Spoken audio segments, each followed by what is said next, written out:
একটা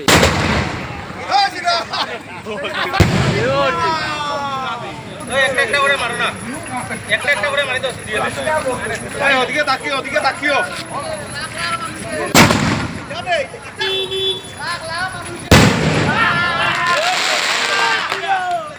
করে মারো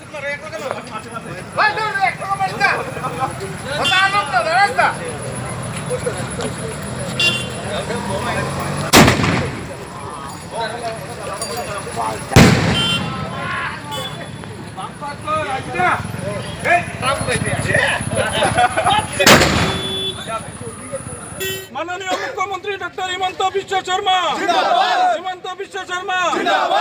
হয় আজিৰ সন্ধিয়া যেন সকলোৰ বাবে কৰিমগঞ্জৰ বাবে আনন্দৰ সুখবৰ কঢ়িয়াই আনিছে কৰিমগঞ্জৰ ৰাইজে, কিয়নো কৰিমগঞ্জৰ নাম শ্ৰীভূমি হৈছে আৰু ইয়াৰ খবৰ বিয়পিয়াৰ পিছত কিন্তু কৰিমগঞ্জত উখল মাখল পৰিৱেশ আৰু বিভিন্ন ৰাজনৈতিক বিভিন্ন সংগঠনে কিন্তু আতচবাজি ফুটাই কিন্তু এই সময়টোত তেওঁলোকে কটাইছে।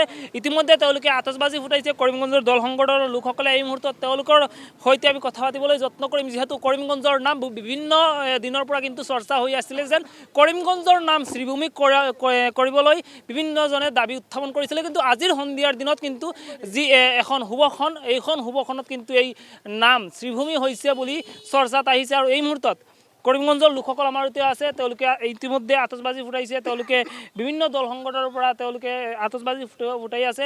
তেওঁলোকৰ সৈতে আমি কথা পাতিবলৈ যত্ন কৰিম। কি ক'ব আজি শ্ৰীভূমি হৈছে? আজি মই সৰ্বপ্ৰথমত মই ধন্যবাদ জনাইছোঁ আসামৰ মাননীয় মুখ্যমন্ত্ৰী মহাশয়ে।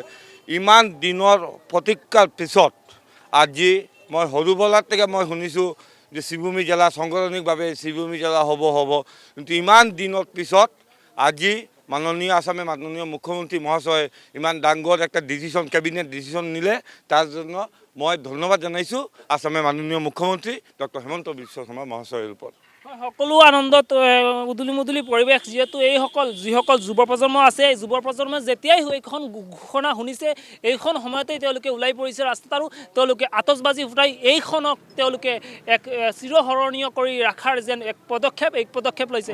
আন এগৰাকী আছে, আমি শুনিবলৈ যত্ন কৰিম। কি ক'ব এইখনত? আমি কৰিমগঞ্জৰ ৰাইজ আজি বহুত আনন্দিত। আমালোকৰ ইমান দিনৰ সপোন আছিলে কৰিমগঞ্জ জিলাখনৰ নাম বদলি শ্ৰীভূমি জিলা হ'ব। আমাৰ বিভিন্ন ৰাজনৈতিক অৰাজনৈতিক যিমান সংগঠন আছে, বিশেষকৈ মই ভাৰতীয় জনতা পাৰ্টি, এইটো সবচে বেছি ভাৰতীয় জনতা পাৰ্টিৰ চেষ্টা কৰিছিলে কি কৰিমগঞ্জ জিলাখনৰ নাম, যিটো কোনো অৰ্থ নাই এইটো নামৰ, এইটো বদল কৰি শ্ৰীভূমি জিলা হ'ব। আজিৰ দিনত আসামত মোৰ ভাৰতীয় জনতা পাৰ্টিৰ চৰকাৰ আছে আৰু এইটো চৰকাৰৰ হাত ধৰি আমাৰ আসামৰ সৰ্বকালৰ যিনি শ্ৰেষ্ঠ মুখ্যমন্ত্ৰী বুলি আমি কওঁ মাননীয় হিমন্ত বিশ্ব শৰ্মা মহোদয়ৰ হাত ধৰি আজিৰ দিনত আমাৰ এইটো সপোনটো পূৰা হৈছে। আমি কৰিমগঞ্জৰ ৰাইজ আজি খুশি, আমাৰ লগৰ আনন্দৰ সীমা নাই, আমাৰ লগে বহুত আনন্দিত। আমি ধন্যবাদ জনাই অসমৰ মাননীয় মুখ্যমন্ত্ৰী ডক্টৰ হিমন্ত বিশ্ব শৰ্মা মহোদয়ক আৰু মোৰ যিমান ৰাজনৈতিক নেতাবিলাক আছে সকলক মই মনৰ ফালৰ পৰা মই কৰিমগঞ্জবাসীৰ পৰা হৈ মই তেওঁলোকক ধন্যবাদ জনাব বিচাৰিছোঁ। আন এগৰাকী লোক আছে, কি ক'ব আপুনি এই মুহূৰ্তত আতচবাজি ফুটাইলে আমাৰ কেমেৰাৰ সন্মুখত? আজি আমি আছোঁ এতিয়া আমাৰ পাথাৰকান্দিৰ মাননীয় বিধায়ক কৃষ্ণেন্দু পাল মহাশয়, তেওঁৰ ঘৰৰ ওচৰত। তেওঁ আজি গুৱাহাটী আছে। এতিয়া আমাক মানে যুৱ মোৰ্চাৰ যিমান ল'ৰাবিলাক আছে চব কৈছে তুমি ফূৰ্তি কৰা, উল্লাস কৰা। মুখ্যমন্ত্ৰীয়ে আমাৰ কৰিমগঞ্জ জিলাৰ যি শ্ৰীভূমি জিলা আছে এইটো নাম ৰিনেম কৰিছে। আমাৰ কৰিমগঞ্জৰ মানুহ এনেও আজি আপুনি নিজেও দেখিছে আহিবাৰ টাইমত কিমান বম আতচবাজি হৈ আছে। আমাৰ ইয়াতেও আমি মাননীয় বিধায়কৰ বাৰীত আমি আতচবাজি কৰি আছোঁ, উল্লাস কৰি আছোঁ। বাকী মাননীয় মুখ্যমন্ত্ৰী কৰিমগঞ্জৰ সব বিজেপিৰ আমাৰ নেতা বা আমাৰ দেশৰ প্ৰধানমন্ত্ৰী সবত আমি ধন্যবাদ জনাওঁ যে আজি আমাৰ কৰিমগঞ্জৰ যি আমাৰ ঐতিহ্য, যি নামটো শ্ৰীভূমি মানে মাৰ ভূমি, এইটো তেওঁৰ কাৰণে আগৰ যে নাম আছিল কি আছিল আমিও নাজানো, বহুত সুধিছোঁ কি আছে নাম, কি হিষ্ট্ৰী আছে, একো নাপালোঁ। আজি শ্ৰীভূমি মাৰ ভূমি, এইটোত প্ৰণাম কৰোঁ আৰু এই কথাই বাকীতো চবে উল্লাস ফূৰ্তি কৰি আছোঁ।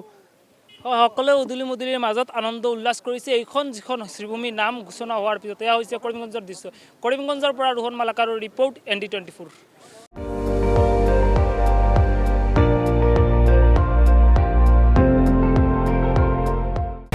আপুনি চাই আছে ND24, সৰ্বশ্ৰেষ্ঠ নহয় সৰ্বোত্তমৰ দৌৰ।